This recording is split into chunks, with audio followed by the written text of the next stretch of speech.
boleh dijelaskan Prof untuk permohonannya apa aja sih yang diajukan? Oh, yang sekarang ini? Ya, sekarang ini menguji Undang-Undang Nomor 11 Tahun 2012, Pasal 7 Ayat 1 huruf B, terkait dengan ketetapan MPR sebagai salah satu bentuk dan jenis peraturan perundang-undangan yang berlaku di negara kita ini. Jadi dalam Pasal 7 Ayat 1 huruf B Undang-Undang Nomor 11 Tahun 2012 itu dinyatakan bahwa TAP MPR itu adalah salah satu bentuk dan jenis peraturan perundang-undangan yang posisinya berada di bawah Undang-Undang Dasar, di atas Undang-Undang. Tapi penjelasannya itu mengatakan yang dimaksud dengan TAP MPR adalah TAP MPR sebagaimana diatur dalam Pasal 2 dan Pasal 4 TAP MPR Nomor 1 Tahun 2003. Kami menganggap bahwa penjelasannya itu menimbulkan ketidakpastian hukum, membuat MPR kemudian ragu-ragu apakah bisa bikin TAP atau tidak. Nah, dan itu yang kami uji, yang kami mohon sebenarnya adalah supaya penjelasan itu dihilangkan.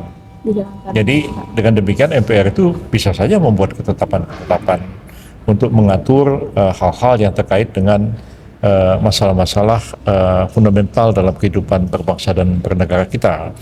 Nah, apakah nanti kedudukannya itu secara dengan undang-undang, dia lebih tinggi dari undang-undang.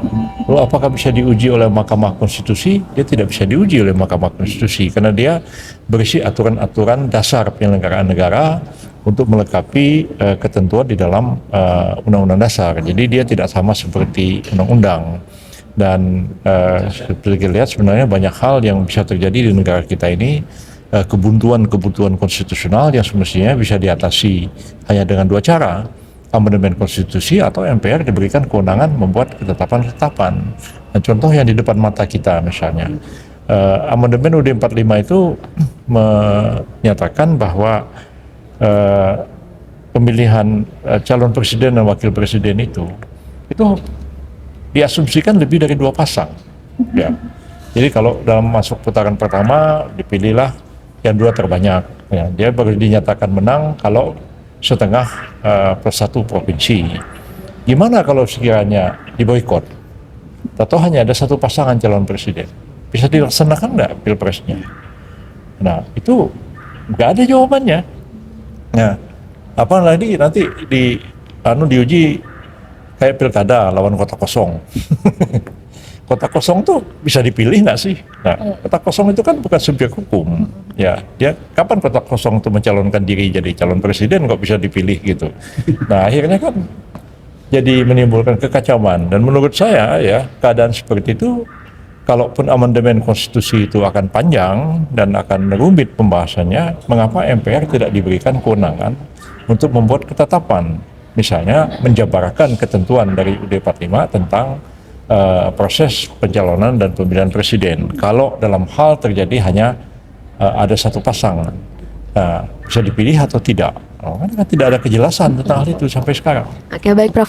Untuk sidang hari ini agendanya mendengarkan keterangan saksi, dan kita hadirkan Pak Rambe Kamaruzzaman, itu Ketua PAS 1 MPR pada waktu itu, yang membahas amandemen UUD 45 dan juga membahas munculnya TAP 1 tahun 2003. Yang kemudian ada Pak Ruli Harun Azwar dari fraksi Golkar yang pada waktu itu juga sebagai anggota MPR. Ya, kami belum bisa menghadirkan yang lain-lain ya, kan sidang MK ini kan mulanya terbatas. Kami membatasi hanya dua saksi yang membahas amandemen dan TAP MPR-nya, dua saksi terkait dengan pembahasan Undang-Undang 12 2011. Tapi MK minta kenapa tidak dihadirkan lebih banyak saksi. Biasanya dihadirkan banyak-banyak, MK minta sedikit. Juga sedikit minta banyak-banyak.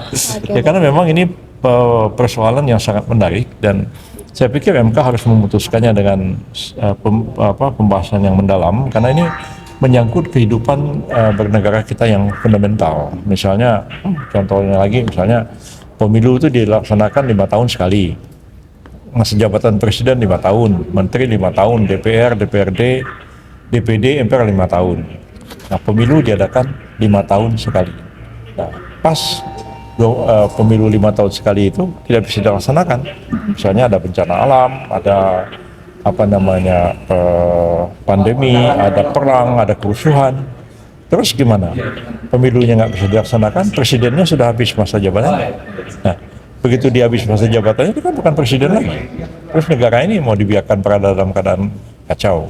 Nah itu yang kita pikirkan. Dan menurut saya sih sebenarnya jalan yang paling mungkin ya selain dari amandemen UUD 45 adalah MPR membuat ketetapan-ketetapan, dan itu sebenarnya sudah terbukti dalam sejarahnya. Saya sendiri pernah menerapkan TAP 7 tahun 73 ketika mengatasi krisis 97-98 ya. Ketika itu bagaimana Pak Harto didesak mundur ya kan, gedung DPR-nya MPR-nya diduduki oleh para demonstran pada waktu itu, praktis DPR MPR nggak bisa bersidang, tapi presidennya suruh berhenti. Gimana caranya dia berhenti?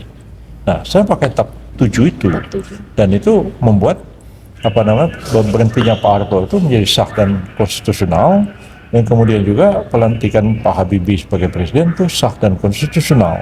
Ada yang men-challenge waktu itu 100 serikat pengacara reformasi ke Pengadilan Negeri Jakarta Pusat, gugatannya ditolak. Artinya memang apa yang saya lakukan itu benar. Nah, jadi itu mengatasi krisis itu menggunakan TAP MPR. Begitu ya tahun 67 ya, Bung Karno diberhentikan, wakilnya nggak ada, ya. Bung Karno-nya presiden seumur hidup, tapi diberhentikan, wakilnya nggak ada. Siapa yang jadi presiden? MPR memutuskan menunjuk Pak Harto sebagai pejabat presiden. Nah, kalau sekarang ini presidennya udah habis 5 tahun, Pak Jokowi 20 Oktober 2024, Kiai Ma'ruf juga sama, habis masa jabatannya. Apa MPR bisa menunjuk pejabat presiden? Nggak bisa. Nah, ini yang persoalan yang kita bawa ke MK ini, persoalan besar ini, bukan persoalan sederhana. Ya? Terkait keterangan pihak terkait, tanggapan Prof bagaimana? Ya pemerintah dan DPR seperti itu. MPR-nya sendiri sangat positif menanggapi permohonan kita. Tapi ya pendapat DPR mengatakan kami nggak punya legal standing, lalu kemudian permohonannya harus ditolak. Nah, kita juga nggak mengerti apakah bukan ini kayaknya nggak melakukan satu pendalaman ya terhadap permasalahan. Oke, baik Prof, terima kasih atas kesempatannya Prof.